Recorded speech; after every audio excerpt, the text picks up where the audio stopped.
Fala pessoal do sexto ano, tudo bem com vocês? Espero que todos estejam bem aí nessa nova fase, nesse retorno, tá? Hoje a gente vai dar continuidade então, a gente tá trabalhando aí com a evolução do homem e da sociedade, e hoje nós vamos trabalhar aí com 3 grupos sociais de extrema importância, que são os maias, incas e astecas, tá? O primeiro grupo que a gente vai trabalhar então é o seguinte, primeira ideia. Esses 3 povos são conhecidos como povos mesoamericanos, que eles moram na região onde atualmente é o México e a Cordilheira dos Andes ali, tá? Por que eles são importantes? Eles vão apresentar elementos de extrema importância para a vivência atual da sociedade. O que isso quer dizer? Então, mesmo sendo pelos europeus considerados grupos entre aspas, inferiores, eles ficaram impressionados pela sua forma de organização, cultura, economia e política. E esses elementos deles, alguns desses elementos vão ser aplicados até hoje em nossa sociedade, tá bom? O primeiro grupo que nós vamos trabalhar são os maias. Os maias, galera, eles vão ter um destaque na forma de governo. Eles vão começar a ter o seu governo por meio de cidades e estado. Ou seja, são cidades autônomas. O que é uma cidade autônoma? Que apresenta sua própria lei e seu costume. Então é meio que nós temos hoje aí como funciona os estados hoje em dia. A gente tem o Brasil como um todo e cada estado obedece às leis brasileiras, mas também tem a sua forma de lei própria, tá? Tem algumas particularidades nas suas leis. Então, os maias eles vão se diferenciar principalmente para essa forma de governo, que são o governo por meio de cidades-estados. Outro ponto também importante é a questão que eles apresentam uma sociedade hierarquizada. O que isso quer dizer? Em hierarquias. Então, você tem o maior do poder, que no caso seria o rei ou o imperador, e o poder vai descendo em escalas. O imperador, você tem o escriba e assim por diante, tá bom? Além dessa questão, você vai ter a prática do pagamento de tributos. O que são tributos? São impostos. Então os maias, mesmo sendo uma sociedade totalmente isolada da lógica europeia, tá? Eles só vão ter esse contato após a colonização europeia, mas eles têm muitos elementos parecidos com o que os europeus já faziam, como por exemplo a prática de se cobrar impostos sobre o povo, tá bom? Quem que recebia esses impostos, quem podia ordenar, mandar essas ações, O chefe do governo, que era um imperador, que era considerado como a pessoa mais próxima de Deus. Nós já vimos aí em algumas ações muito semelhante com a lógica europeia também, que o rei era o próximo de Deus, então tinha que ser respeitado e assim por diante. A mesma lógica aplicada aqui com os maias, tá? Outro ponto importante era o seguinte, na parte agrícola, nas plantações, eles utilizavam uma coisa chamada de coivara. O que isso quer dizer? Então, basicamente, eles queimavam plantações, tá? Plantações nativas para se plantar produtos de subsistência. Muito parecido com o que é utilizado hoje em dia, tá? Hoje em dia é usada essa questão também. Por exemplo, para se plantar cana, tá? Nas regiões do interior paulista, por exemplo, tá? Só para a gente contextualizar. Você tem que queimar a região de mata e depois vir plantando a cana para a situação vir melhorando, tá bom? Isso já era aplicado pelos astecas lá antes da colonização. Para você ver o tanto que essas civilizações elas eram avançadas, tá? E para finalizar, um outro ponto importante, que eu estou elencando para vocês como importante, é a questão da legislação maia. Eles trabalhavam com um sistema de códices. E o que são esses códices, galera? São espécies de leis. Então são leis que devem ser obedecidas para um convívio em grupo. Então pensa comigo, tem como chamar uma sociedade dessa de não civilizada? Fora de lógica, tá? Mas lembrando que os europeus, como eles não queriam se submeter, se colocar abaixo desses grupos sociais, eles vão se colocar como superiores. Mas a história está aqui para provar que esses grupos eles tinham muito mais a oferecer do que se é contado, e por isso que hoje em dia a história atual ela trabalha com a lógica de valorizar esses grupos sociais, porque se assemelha muito ao que nós temos hoje, tá bom? Bem, dando continuidade, vamos falar aí sobre os astecas. Os astecas é um outro grupo também, desses povos considerados como mesoamericanos, tá? E os astecas eles foram os maiores grupos sociais. Então eles eram o maior grupo em quantidade, tá? Eles viviam na cidade de Tenochtitlan, onde hoje é a região do México, tá? Tenochtitlan, esse nome estranho, é atual do México. Então a gente vai ter muita lógica. A cultura mexicana toda é baseada na cultura asteca. O ponto principal que eles têm, galera, é que também tem uma sociedade hierarquizada, com classes sociais, tá?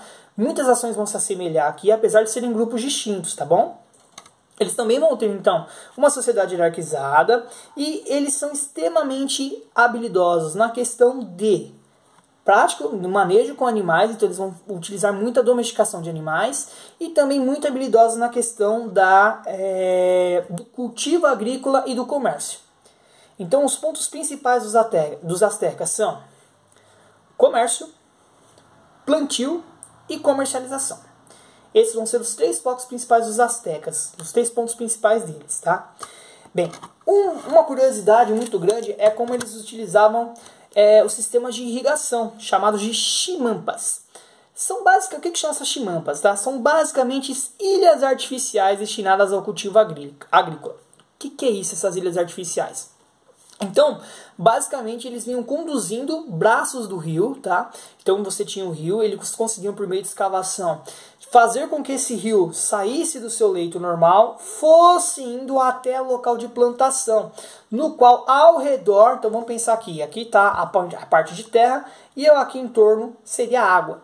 Então, ele vai criar uma espécie de ilha artificial. Para quê? Para esse território sempre estar umedecido e eu conseguir fazer as plantações lá. Então, olha o sistema, se a gente for parar para pensar, de irrigação e de plantio totalmente complexo que os caras criavam, tá? Volto a dizer, não tem como falar que uma sociedade dessa não é extremamente avançada. Por isso que nós trabalhamos elas, tá bom? Além de tudo, eles também trabalhavam com códices, tá? Trabalhavam com leis, tá? Que era o Códice de Buturini e o Códice de Mendonça. São os códices, lembrando, toda vez que nós ouvimos falar em códices, a gente está falando de leis, tá? E para os astecas, além dessas leis, faziam parte de sua escrita. Códices para os maias, leis. Códices para os astecas, leis e escrita. Beleza? Bem, para finalizar os 3 povos, vamos trabalhar agora com os povos incas, tá? Lembrando que também são mesoamericanos. Os povos incas eles passavam a ter destaque devido às suas construções e ao cultivo de animais, tá? Então, cultivo de animais, né? O manejo com animais, tá? E além disso, eles vão ter aí a questão das construções. As construções incas, para vocês terem uma ideia, era algo de tanta complexidade que os caras conseguiam construir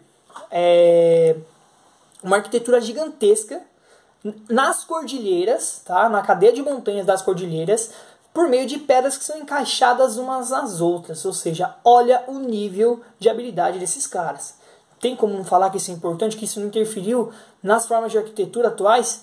Por exemplo, vamos pensar, uma coisa simples. Quando você vai para a praia, existe uma rodovia cortando a serra, né? Pô, e essa ideia de você conseguir construir algo ou facilitar o acesso cortando uma serra, cara, você deve ver esses caras também, utilizando esses modelos aí que eles já usavam para o modelo atual. Então não tem como falar que essas sociedades elas não foram importantes, não tem nem lógica isso, tá? Bem, além disso, esse povo apresentava uma interligação entre seus domínios que facilitavam a sua locomoção, ou seja, as cidades incas elas eram interligadas umas nas outras, ou seja, facilitava a locomoção. Para que isso? Facilitar o comércio e facilitar o aumento de lucro destes locais, tá bom? Bem, outro ponto importante também é a questão de linguagem inca, tá? Eles se utilizavam de uma coisa chamada de quipos, que era onde eram registradas as informações. Então, hoje, né, o que nós conhecemos como caderno de notas ou o próprio caderno, computador, na sociedade inca eles se preocupavam com esse registro e registravam as suas informações nos quipos, beleza? Outra coisa também, eles utilizavam uma linguagem própria, tá? Que não eram os códices, tá? A linguagem dos incas era chamada de Quichua.